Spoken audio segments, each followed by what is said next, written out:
అండి welcome to నాను creations. I am మమత. ఈరోజు అయితే నేను చట్నీ చేస్తున్నానండి. అదేం చట్నీ అనేది ఇప్పుడు చూపిస్తాను. వీడియోలోకి అయితే వెళ్ళిపోదాము.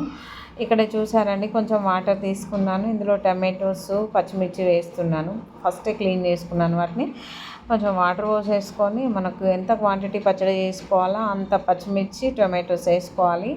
అది కారం బ్యాలెన్స్డ్గా ఉండేలాగా చూసుకోవాలి అన్నమాట. టమాటోస్తో పాటు మనము పచ్చిమిర్చి ఎంత తీసుకోవాలి ఏంటనేది చూసుకొని అందులో వేసుకొని మంచిగా ఉడికించుకోవాలండి. ఉడికిస్తుంటేనే మంచి స్మెల్ అయితే వస్తుంది అన్నమాట. మనకి కంప్లీట్గా ఉడికింది కదా. ఇది ఉడికిన తర్వాత కంప్లీట్గా చల్లారిన తర్వాత అది మిక్సీ జార్లో వేసేసుకుందాము. ఇక్కడైతే నేను పల్లీలు అయితే వేయించడానికి ఒక గిన్నె పెట్టేస్తాను. కొంచెం పల్లీలు అయితే వేసుకుందామండి.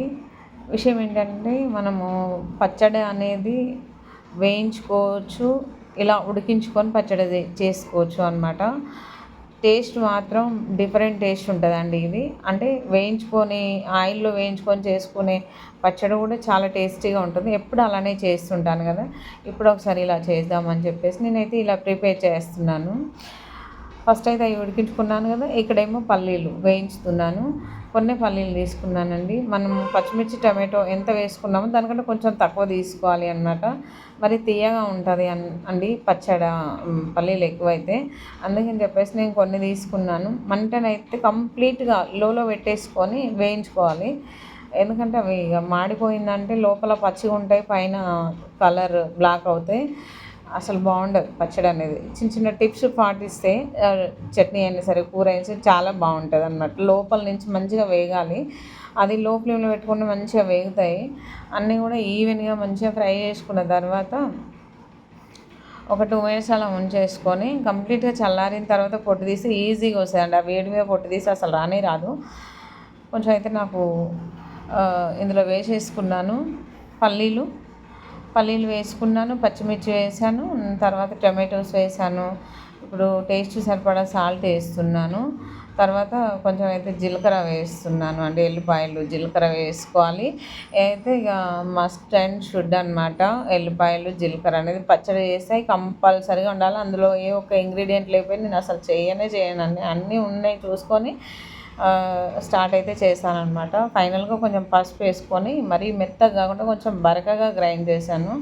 చూసారు కదండి చట్నీ ఎంత బాగుందో. దీన్ని తాలింపు కూడా పెట్టుకోవచ్చు. నేను పల్లీల పచ్చడి ఎక్కువ తాలింపు పెట్టానండి. గోంగూర పచ్చడి అయితే తాలింపు పెడతాను. ఇంకా ఎందుకు ఇట్లా స్పైసీగా ఉంటేనే బాగుంటుంది. మరీ స్పైసీగా కాకుండా, మరీ చప్పగా కాకుండా నాకు ఎలా కావాలో అలా ప్రిపేర్ చేస్తాను. ఇంట్లో వాళ్ళు ఎలా ఉంటే తింటారో అలా చేస్తాను అనమాట. ఏది చేసినా అంతేను. ఓకే, చూసారు కదా. ఇది వేరే గిన్నెలోకి అయితే తీసేసుకుందాము. ఈ పచ్చడి అండి ఇడ్లీకైనా, దోశకైనా, చపాతీకైనా, పూరికైనా, రైస్కైనా చాలా చాలా టేస్టీగా ఉంటుంది. ఇందులో డౌటే లేదనమాట. సూపర్ టేస్ట్గా ఉంటుంది.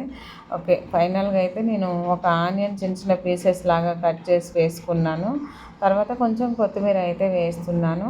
ఇవి రెండు కూడా బాగా మిక్స్ చేసేసుకుందామండి. పచ్చళ్ళు చాలా టేస్ట్ ఉంటుందండి. ఇవి రెండు వేయక ముందుకు ఒక టేస్ట్ ఉంటుంది, ఇవి రెండు వేసిన తర్వాత ఇంకో టేస్ట్ అనేది యాడ్ అవుతుంది అనమాట. ఎందుకంటే కొత్తిమీర, ఆనియన్స్ అనేది వేరే టేస్ట్ అండి. అది చాలా బాగుంటుంది వాటి కాంబినేషన్. ఇంకా చట్నీ అయితే ఇంకెంత బాగుంటుంది కదా.